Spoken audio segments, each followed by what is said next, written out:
Welcome to joy.com। দারিংবাড়িতে দ্বিতীয় দিন সকাল সকাল ব্রেকফাস্ট সেরে আমরা বেরিয়ে পড়লাম আমাদের আজকের সাইটসিংয়ের জন্য। আজ আমরা ভিজিট করেছিলাম 7টা পয়েন্ট। প্রথমেই আমরা পৌঁছলাম দারিংবাড়ি কফি গার্ডেন। এখানে এন্ট্রি টিকিট পার হেড 10 টাকা।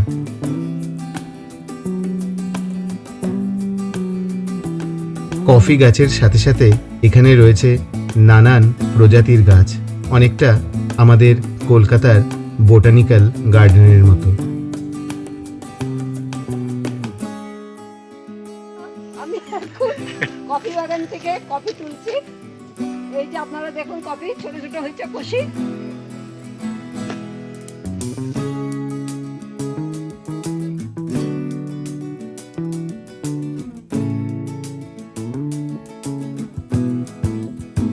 কফি গার্ডেন থেকে বেরিয়ে সামনের দোকান থেকে আমরা কফির সাথে খেলাম এখানকার লোকাল একটা ফুড আইটেম।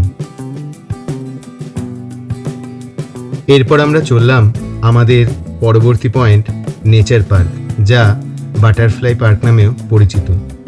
এই পার্কে এন্ট্রি টিকিট পার হেড 15 টাকা এবং পার্ক প্রতিদিন খোলা থাকে সকাল 8টা থেকে সন্ধে 7টা পর্যন্ত।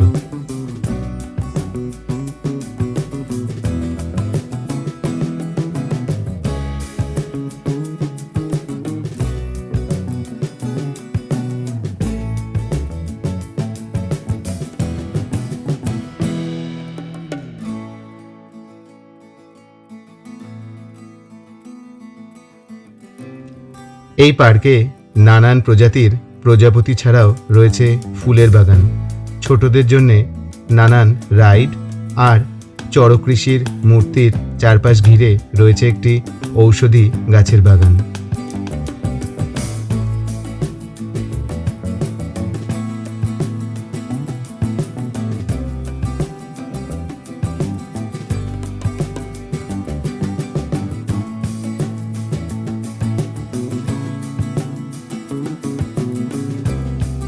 এদিকে তাকাও দুজনে, মা এদিকে তাকা।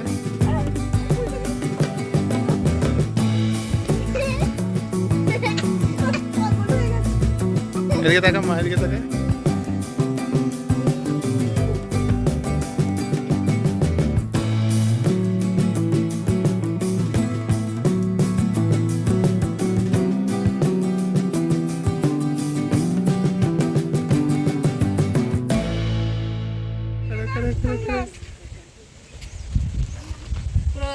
আসো।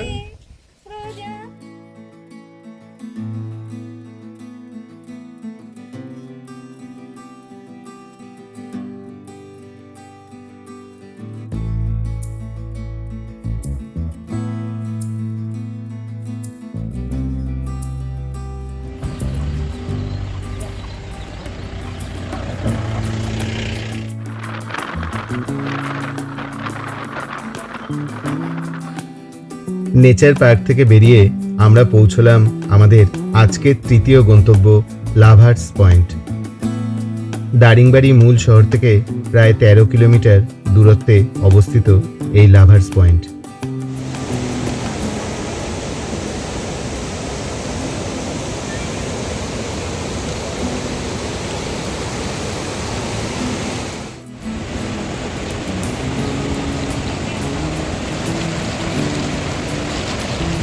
ঘন সবুজ পাহাড়ের মাঝে পাথরের ওপর দিয়ে বয়ে চলা সুন্দর এই ঝর্ণা দেখে মন ভালো হয়ে যায়।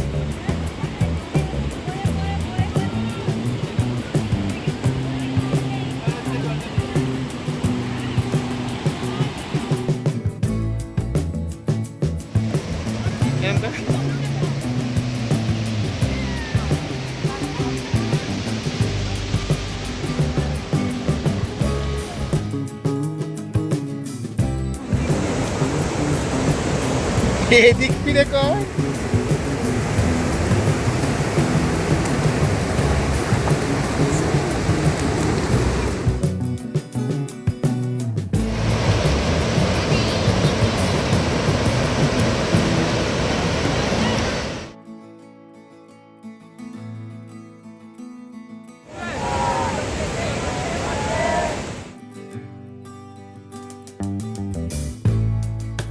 লাভার্স পয়েন্ট দেখে আমরা এবার পৌঁছলাম দারিংবাড়ি থেকে প্রায় 14 কিলোমিটার দূরে কিরিকুটি গ্রামে অবস্থিত এমু পার্কে। এই পার্কে রয়েছে অস্ট্রেলিয়ান এমু পাখি। এই পার্ক প্রতিদিন খোলা থাকে সকাল 8টা থেকে বিকেল 5টা পর্যন্ত এবং এখানে এন্ট্রি টিকিট জনপ্রতি 10 টাকা। পার্কে ঢোকার আগে অবশ্যই সাথে বিস্কুট নিয়ে যাবেন, কারণ এমু পাখিরা খুব মজা করে হাত থেকে বিস্কুট নিয়ে খায়।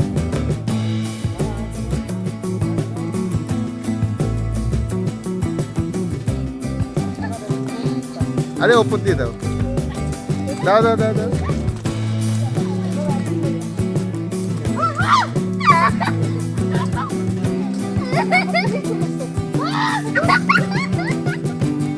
দাও দাও দাও দাও দাও, যে এসছে দাও। ওই তো ওরা বসে শুনে মুখের থেকে নিয়ে নিল।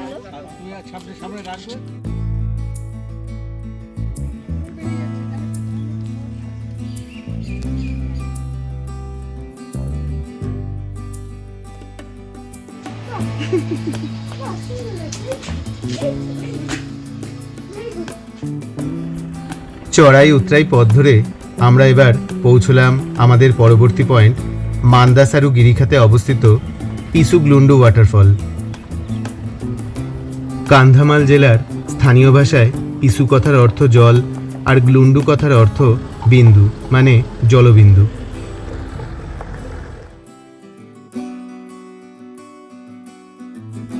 এন্ট্রি গেট থেকে প্রায় 400 মিটার ঢালু পথ ধরে নিচে নেমে এই জলপ্রপাত দেখতে হয়।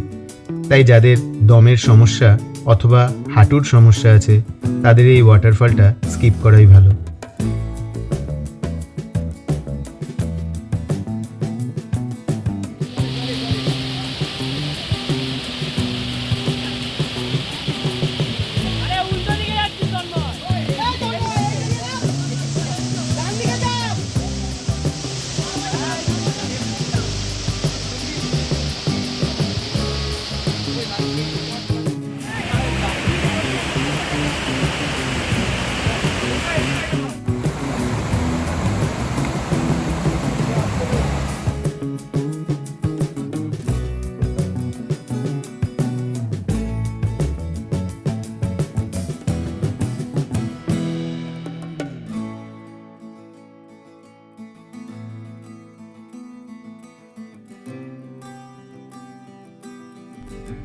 এবার আমাদের পরবর্তী গন্তব্য ছিল মান্দাসারু ইকো ট্যুরিজম সেন্টার।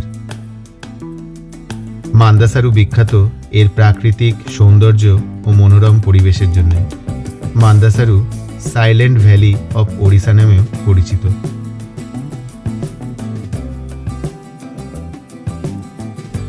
এখানে ওড়িশা বন বিভাগ ও স্থানীয় মহিলা স্বনির্ভর গোষ্ঠীর দ্বারা পরিচালিত থাকার কটেজ ও পর্যটকদের জন্য সুস্বাদু ঘরোয়া খাবারের ব্যবস্থা আছে।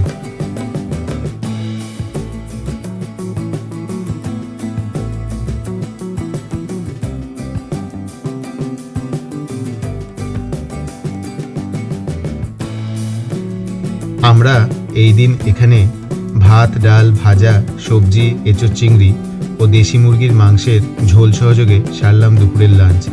আর শেষ পাতে ছিল চাটনি, পাঁপড় আর মিষ্টি।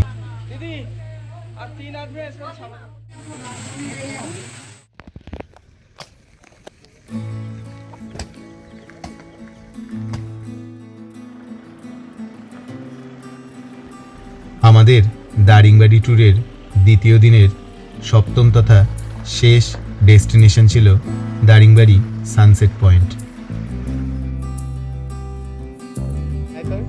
তাড়াতাড়ি আয়, তাড়াতাড়ি আয়, দৌড়ে দৌড়ে আয়।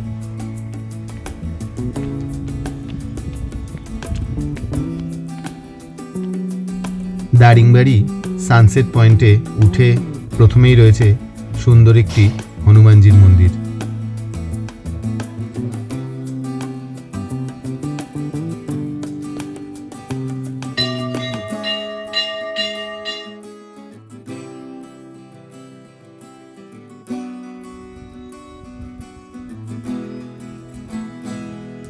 আমরা সানসেট পয়েন্ট পৌঁছই বিকেল 5টায়, আর এখানে সূর্যাস্তের সময় সন্ধে 6:30।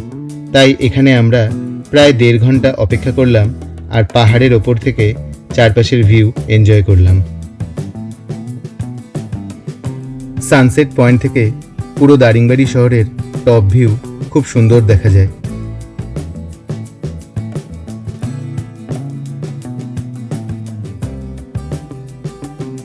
তবে এতটা সময় অপেক্ষা করার পরেও ঠিক সানসেটের সময় আকাশে মেঘ করে আসার কারণে আমরা আর পাহাড়ের মাঝে ঢলে পড়া সূর্যের অপরূপ সৌন্দর্য উপভোগ করতে পারিনি।